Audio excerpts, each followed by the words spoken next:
Alright, man. Peace, yo. Peace to the gods, peace to the earth, man. Yo, as you know, we is on Facebook. You know what I mean? That's where the debate started, you know what I'm saying?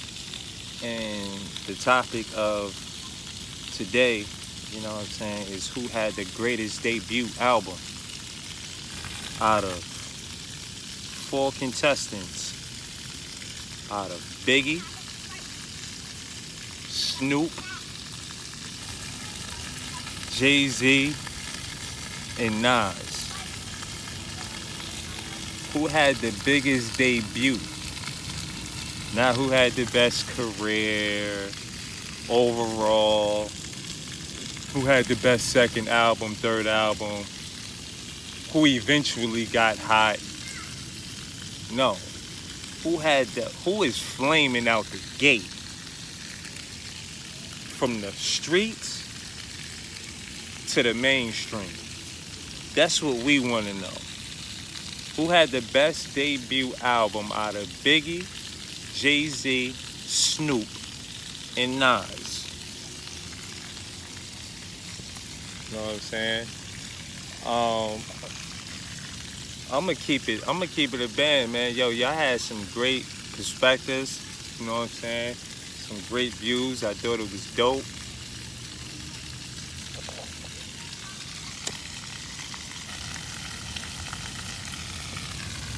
This is a family chat, man. We discussing our legends, you know what I'm saying? Those who paved the way and blazed the trail, you know what I'm saying? So hats off to those classic albums, you know what I'm saying? You know, they all in the Hip Hop Hall of Fame, you know. You really can't tamper with the tablets, you know what I'm saying? They untainted, you know what I mean? They're already, you know what I mean, in the rafters. You know what I'm saying? Up there with Michael Jordan Bulls jersey. It's in the rafters already. You know what I'm saying? You can't really touch it. It's out your reach. But to cast my vote in that box, I'm gonna have to run with Snoop Dogg. You know what I'm saying? His buzz was just as great in the street as it was in an industry, mainstream, pop culture, however you want to call it. Everybody wanted to be like Snoop, grow they fucking big afros out, had motherfuckers drinking gin and juice, you know what I'm saying, smoking that weed, that gas, that lifestyle. Snoop Dogg was giving you a fucking lifestyle. It was hippie culture mixed with, you know, that LA West Coast G-funk. But for somehow we all related to it. You know what I'm saying? You know, the hook was phenomenal, the beat was outstanding, and the concept, you know what I mean?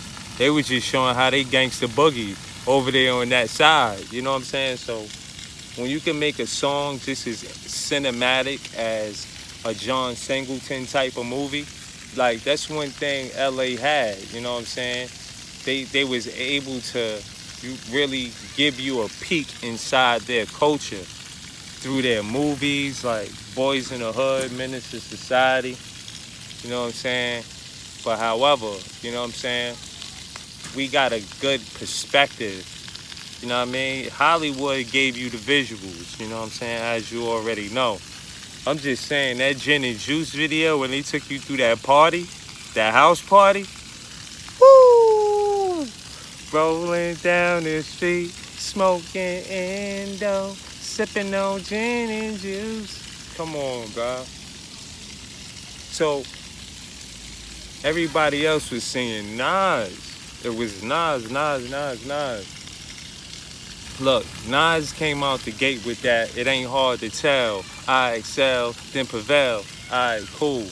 It was very poetic, but it wasn't a song. For all those songwriters out there that know about song, Nas was just giving you some poetry over a fly beat and a sample. Remember, It Ain't Hard to Tell did not have a hook. It did not have a chorus. Gin and Juice was a whole melodic, that shit was an orchestra. That shit was a ghetto orchestra. So if we talk about music, we talk about the music business, the art of songs, and that's what goes platinum, right? The songs. That part of the song that gets ringing in your head over and over again, over and over again. The song. But you know what? It was good enough for Nas to go gold. You know what I'm saying? But I'm just talking about for the sake of songs. Biggie was raw like that too. He could just flow. You know what I'm saying? Biggie had Puffy and Biggie had some astronomical type arrangements. You know what I'm saying? That would, give you like a chorus like, the more money we come across, the more problems we see. Like more money, more problems. Put Kelly Price on the chorus to sing a hook or something like that. Just give you those elements, to where the streets could relate to it, but then you gotta sing on the hook so the pop culture can relate to it. It makes a song is good enough to fly out. You know what I'm saying? Method Man, that was a song. Meth came out, Bring the Pain.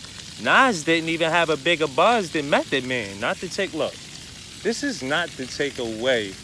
Look, Nas didn't even have a bigger debut, I'll say it again, than Method Man. METHOD, man. Hey, you, get off my... You don't know me, you don't know my style. Look, all I'm saying as far as that hook that kept playing in everybody's head, don't say Meth ain't get the streets going, bro. You know what I'm saying? Because that he was front lining with that Wu-Tang shit, and motherfuckers was scared of that emblem. Let's be clear. You know what I'm saying? But like I say, to stay on the topic of Nasir, you know what I'm saying? First off, let's get it clear. If we talking about from an overall standing and point of view, Nas my favorite artist. You know what I'm saying? At the end of the day, Meth got caught up in a lot of other things. You know what I'm saying? He sold his wild oats. You know what I'm saying? Got into the movies. You know what I mean? It got real cinematic. You know what I mean? But shit, you can't touch Meth. Coming out with the debut was like, what? I came to bring the pain, hardcore from the brain. Let's go inside the astro plane, find out the mental, based on instrumental. Hey, now let me stop.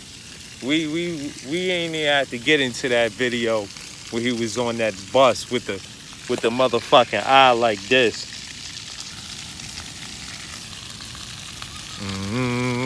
He had that contact in the eye, nigga. That shit was crazy. You know what I mean? So I'm just saying, he ain't even had that type of effect. You know what I'm saying? Like Meth came out with mass appeal. You know what I mean? Now he really had mass appeal, like from the East Coast, West Coast, Dirty South. Like I said, Meth was front line in that Wu-Tang situation. You know what I'm saying? Now, with that being said, bro, you know what I'm saying? Yeah, I'm gonna have to run with Snoop having the biggest debut. You know what I'm saying? Not to mention, not to take out Jay-Z out of this equation neither. You know what I'm saying? Jay-Z got me with the Streets is Watching, the DVD, the soundtrack, yes. But Reasonable Doubt, he had to bring that album out again. As we all know, that kind of went, under people's noses, you know what I'm saying? Like, hello, how we doing? All right. Yeah, man. Jay debut kind of went under people's noses, you know what I'm saying? Like, they couldn't really get that proper whiff of that right off top, you know what I'm saying? But, Jay-Z got into his artist development, you know what I mean? Let's say that. You know what I'm saying? He was following the doctrine of B.I.G. and how he would format his shit, put the R&B chick on the chorus, you know what I'm saying? He got himself a Foxy Brown, Biggie had a Lil' Kim, you know what I'm saying? You know, you, the moves was very similar. You know what I'm saying? Like, you know, Big admired the Brooklyn night and took him in his iceberg to rappers. But y'all don't know nothing about this bullshit. There's more shit than wanting to be this king of New York shit. Know what I mean? I could quote Nas, but Nas was a prodigal son. Nas was a prodigal son. He didn't become a god till later. You know what I'm saying? But he was most certainly a force to be reckoned with. You know what I'm saying? But we're not going to jump the gun. You know what I'm saying? And say that Nas came out and he was automatically a Rakim. We can't say when Nas came out he was nicer than Coogee rap. You know what I'm saying? Nah, it was still like, alright, you know, you just respect it for what he can achieve at that age. Like I say, he was the prodigal son. His career was promising. His future was promising. His vocab was motherfucking through the roof. His penmanship, his swordsmanship was phenomenal. But you know what I'm saying? Like, Snoop came in, man. Like, hats off, man. Hats off to Snoop D.O. man. You know what I mean? So I'm gonna run with Snoop out of the best debut albums. You know what I'm saying? Of those glorious 90s. You know what I'm saying? Y'all cast y'all comment, man. Y'all cast y'all motherfucking vote, man. Shout out to the gods. Shout out to the earths. Shout out to Tour One the Movement, man. You know what I mean? Shout out to my Brokowskis. You know what I'm saying? DVM, School of the Gifted. You know what I'm saying? You know, yeah, man. You know, it's Lumberjack Johnson, man. You tuned in, live and direct, man.